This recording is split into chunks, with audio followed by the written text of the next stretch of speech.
ദൈവത്തിന് മഹത്വം. നമ്മുടെ പ്രതിദിന ആഹാരം നവംബർ 14. പാപങ്ങളെ ഇനി ഓർക്കയില്ല.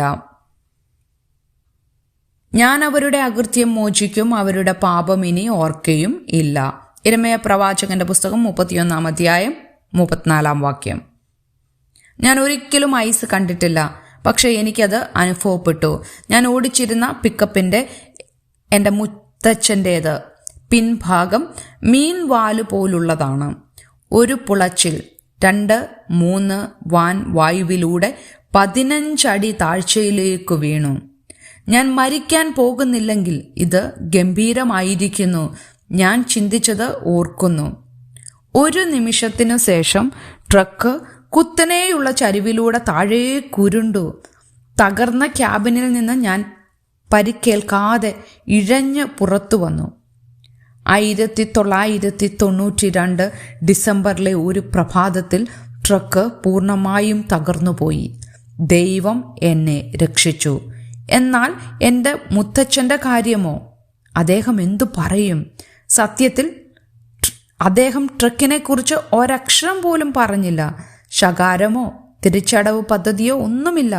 ക്ഷമ മാത്രം. എനിക്ക് കുഴപ്പമില്ലല്ലോ എന്ന് പറഞ്ഞത് മുത്തച്ഛൻ്റെ ഒരു ചിരിയും കൂടി. എൻ്റെ മുത്തച്ഛൻ്റെ കൃപ യിരെമ്യാവ് 31 ദൈവകൃപയെ ഓർമ്മിപ്പിക്കുന്നു. അവിടെ അവരുടെ വമ്പിച്ച പരാജയങ്ങൾക്കിടയിലും ദൈവം തൻ്റെ ജനവുമായി പുനഃസ്ഥാപിക്കപ്പെട്ട ബന്ധം വാഗ്ദാനം ചെയ്യുന്നു. ഞാൻ അവരുടെ അകൃത്യം മോചിക്കും, അവരുടെ പാപം ഇനി ഓർക്കയുമില്ല. ഞാൻ അദ്ദേഹത്തിൻ്റെ ട്രക്ക് തകർത്തത് എൻ്റെ മുത്തച്ഛൻ ഒരിക്കലും മറന്നിട്ടില്ലെന്ന് എനിക്കുറപ്പുണ്ട്. പക്ഷെ ഇവിടെ ദൈവം ചെയ്യുന്നത് പോലെ അദ്ദേഹം പ്രവർത്തിച്ചു.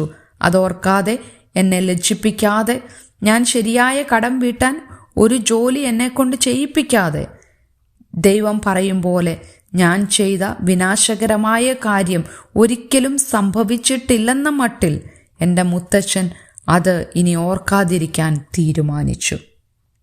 ചിന്തിക്കുക, നിങ്ങളുടെ പരാജയങ്ങളെ, നിങ്ങൾ കാണുന്ന രീതിയെ ദൈവത്തിൻ്റെ ക്ഷമ എങ്ങനെയാണ് ബാധിക്കുന്നത്? നിങ്ങൾക്ക് മറ്റുള്ളവരോട് എങ്ങനെ കൃപ കാണിക്കാനാകും? ദൈവത്തിന് മഹത്വം.